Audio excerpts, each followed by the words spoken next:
धन के देवता कुबेर तीनों लोकों में सबसे अमीर थे। एक दिन उनके मन में विचार आया कि उनके पास इतनी संपत्ति है, लेकिन देवलोक में कम ही लोगों को इसकी जानकारी है। इसलिए उन्होंने अपने धन का प्रदर्शन करने के विचार से एक भव्य भोज का आयोजन करने की बात सोची।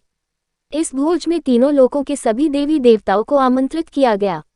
भगवान शिव कुबेर के इष्ट देवता थे, इसलिए भगवान शिव का आशीर्वाद लेने कुबेर कैलाश गए और भगवान शिव से कहा, प्रभु, आज मैं सभी लोकों में सबसे ज्यादा धनवान हूँ, ये सब आपकी कृपा से ही संभव हो पाया है। अपने निवास पर एक बड़े भोज का आयोजन करने जा रहा हूँ, कृपया आप परिवार सहित भोज में पधार कर मुझे अपनी कृपा से अनुग्रहित करें। भगवान शिव को कुबेर के मौजूद अहंकार दिख गया, इसलिए भगवान शिव बोले, वत्स, मैं कहीं बाहर नहीं जाता। ये सुनकर कुबेर शिव भगवान के सामने गिड़गिड़ाने लगे, भगवान, अगर आप नहीं आएंगे तो आपके बिना मेरा ये सारा आयोजन बेकार हो जाएगा, ये सब व्यर्थ हो जाएगा। तब शिव जी ने कहा, एक उपाय है, मैं अपने छोटे बेटे गणेश को तुम्हारे भोज में जाने को कह दूंगा। कुबेर संतुष्ट होकर लौट आए। नियत समय पर कुबेर ने अपने निवास में भव्य भोज का आयोजन किया। सभी लोकों के देवता असुर पहुंच चुके थे।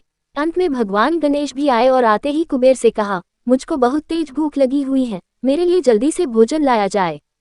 कुबेर स्वयं उन्हें भोजन करने के लिए भोजन से सजे कमरे में ले गए। सोने और चांदी की थाली में भोजन परोसा गया। कुछ देर बाद ही परोसा गया सारा भोजन खत्म हो गया। गणेश जी के लिए दोबारा खाना परोसा गया, गणेश जी उसे भी खा गए। बार बार खाना परोसा जाता और क्षण भर में गणेश जी सारा भोजन चख कर जाते। थोड़ी ही देर में हजारों देवी देवता और असुरों के लिए बना भोजन खत्म हो गया, लेकिन भगवान गणेश का पेट नहीं भरा। वे रसोई घर में जा पहुंचे और वहां रखा सारा कच्चा सामान भी खाने लगे, लेकिन तब भी उनकी भूख नहीं समाप्त हुई। जब सभी खाद्य वस्तुएं खत्म हो गई तो भगवान गणेश ने कुबेर से कहा, जब तुम्हारे इस भोज में मुझे खिलाने के लिए कुछ था ही नहीं तो तुमने मुझे अपने भोज में न्योता क्यों दिया था। भगवान गणेश की बात सुनकर कुबेर का अहंकार चूर चूर हो गया।